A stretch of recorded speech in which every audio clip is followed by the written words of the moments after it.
The last time KARE 11 caught up with Kyra Condie, she was training with urgency in Minnesota in 2019. Shortly after she returned home from making the first ever U.S. Olympic climbing team.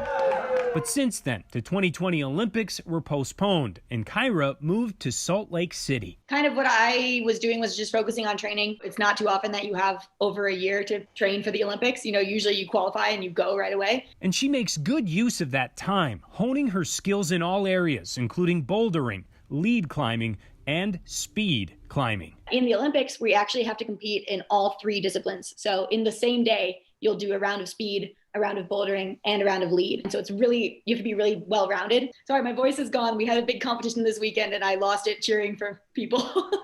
That's good. You've kind of taken on some of that role. I mean, not just cheering on your fellow climbers, but cheering on others. Yeah, I think, something I'm definitely really passionate about is getting as many people involved in climbing as possible. I think for a long time, there's a really big barrier to entry, and there still is. And so kind of one of my hopes with the Olympics and the extra spotlight that climbing will be getting is that it'll make it more accessible to everyone. And for Kyra, that spotlight is already on.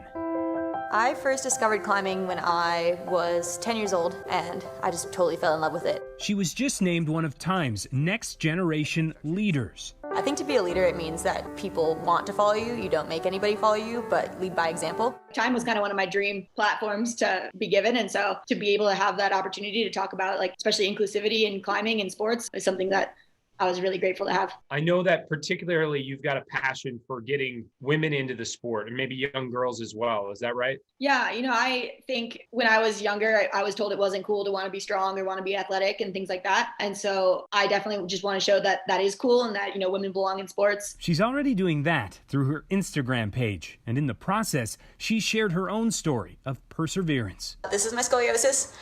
This is my main curve. It was 72 degrees by the time I had surgery. The surgery itself taught then 13-year-old Kyra the importance of speaking up as a female athlete. The very first surgeon I went to told me climbing wasn't very important. One day I would have a family and that sports wouldn't be that important to me. And that didn't sit well with me. It's a good thing it didn't, because now she's climbing for history and happy to be carrying a whole new generation with her. I just wouldn't feel fulfilled if I was just doing athletics. I love climbing and sports and things like that, but I really admire athletes who use the platform that they get to do more. And the Olympics is just an even bigger platform to do that at. Certainly excited to hearing more about her, watching her compete in the Summer Games. The Olympics is full of athletes like Kyra who are there for reasons even bigger than themselves and stories about things they've overcome. The Olympics start on NBC in late July. In the meantime, you can check out links to Kyra climbing and you can learn about all she's accomplished in the story that we've published about her on KARE11.com. So a long congrats to her for making the team. We look forward to watching you and all the athletes compete and compete safely.